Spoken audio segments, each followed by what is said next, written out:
మాకు ప్రమోషన్లు కల్పించండి అని చెప్పి చాలా గతంలో 2-3 సంవత్సరాలుగా మేము పోరాటాలు చేస్తున్నా కానీ ఏ విధమైన మాకు సమాధానం అనేది రాలేదండి. దాని గురించి జనవరి నెలలో మేము సహాయ నిరాకరణ అనేది చేయడం జరిగింది. దాని ద్వారా ఫిబ్రవరి 22 కల్లా, ఫిబ్రవరి 15 కల్లా మాకు ఏదైతే బేసిక్ పే గురించి, ప్రమోషన్ ఛానల్ గురించి క్లారిటీ ఇస్తామని చెప్పి గౌరవ రెవెన్యూ మినిస్టర్ గారు మాట ఇచ్చిన విధంగా మేము సహాయ నిరాకరణ అనేది విరమించుకొని మళ్ళీ రీసర్వే అనేది చేయడం జరిగిందండి. కానీ ఫిబ్రవరి 22వ తారీఖున మళ్ళీ మాకంటూ 15 రోజుల్లో చెప్తా అన్నారు, మాకు చెప్పలేదని చెప్పి తిరిగి నోటీస్ అనేది సర్వ్ చేయడం జరిగిందండి. 5వ తారీఖు నుంచి మేము అనేది సహాయ నిరాకరణ ఆపేస్తామని చెప్పి అప్పటికప్పుడు 25వ తారీఖున మాకు 2 కమిటీలకు ఇచ్చిన రిపోర్టు ఇలాగుందండి. మాకు బేసిక్ పే అనేది 25,200గా నిర్ణయిస్తున్నాం అని చెప్పారండి. అసలు ఈ సంవత్సరం ప్రతి సంవత్సరం వచ్చే ఇంక్రిమెంట్ తోటి, ఇయర్లీ ఇంక్రిమెంట్ తోటి మాకంటూ వచ్చే బేసిక్ పే అనేది దీనికంటే ఎక్కువ వస్తుందండి.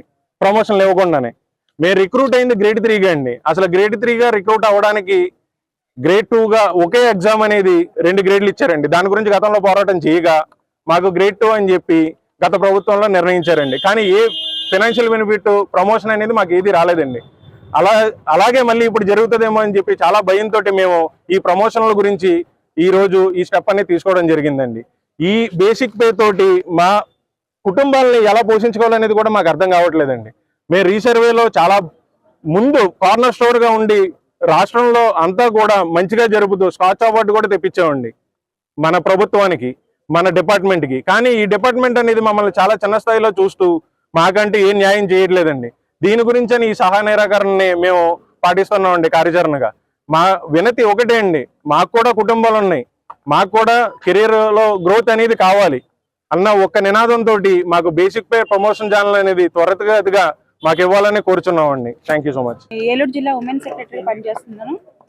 ఇప్పుడు చేసిన ఈ నిరసన ఎందుకంటే మాకు మొన్న కమిటీ రిపోర్ట్ ఒకటి వచ్చింది సార్. మాకు బేసిక్ పే గురించి మేము గతంలో జనవరిలో నిరసన చేసాం. దానికి ఏమన్నారంటే రెవెన్యూ మినిస్టర్ గారు వచ్చి ఇప్పుడు మీరు వెళ్ళి మీ రీసర్వే వర్క్ స్టార్ట్ చేయండి, మీకు న్యాయం చేస్తాం, మేము 15 రోజులు టైం కావాలని చెప్పి మా కమిటీ మెంబర్ చెప్పేసరికి 15 రోజుల లోపు మీకు కమిటీ రిపోర్ట్ మీకు ఇస్తామన్నారు. సరే మేము జనవరి 1 నుంచి మేము వచ్చి మా రీసర్వే వర్కులు చేసాం.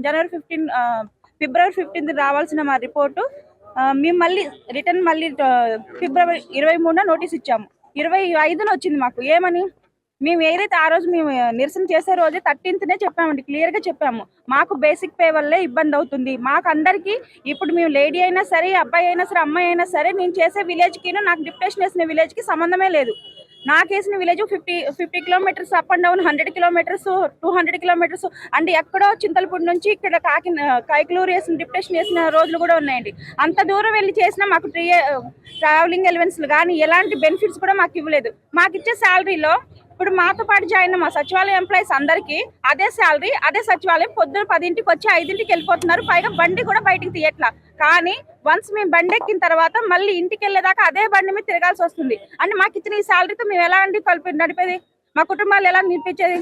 ఇప్పుడు అందరికీ ఫ్యామిలీస్ ఉంటాయి కదా.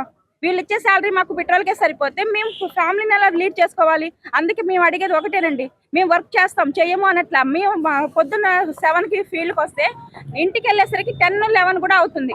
మా ఫ్యామిలీస్ కూడా చాలా డిస్టర్బ్ అవుతున్నాయి. అయినా సరే వర్క్ అయిపోతే మా పని అయిపోద్ది కదా, మా విలేజ్ కదా, మా సొంత విలేజ్ కదా అని చెప్పేసి చేస్తున్నాం. ఒక ఆడపిల్లనే ఉండి మా విలేజ్ ఇప్పుడు మాతో పాటు చేసే సచివాలయ ఉద్యోగులు ఉంటారు కదా, వాళ్ళు 10కి వచ్చి 5 కల్లా ఇంట్లో ఉంటే మా ఫ్యామిలీస్ ఏమంటున్నారు, మీరొకళ్ళే ఉద్యోగం చేస్తున్నారా, ఇంకెవరు చెయ్యట్లేదా, మీరెందుకు 5 కల్లా ఇంట్లో ఉండట్లేదని అడుగుతున్నారు. అయినా సరే మా విలేజ్ ఇప్పుడు రీసర్వే, మా ఈ ప్రాజెక్ట్ ఒకటి కంప్లీట్ అయిపోతే తర్వాత ఫ్రీగా ఉంటామని మేమే ఫ్యామిలీకి చెప్పుకొని మరి మేము బయటకు వచ్చి వర్క్ చేస్తున్నాం సార్.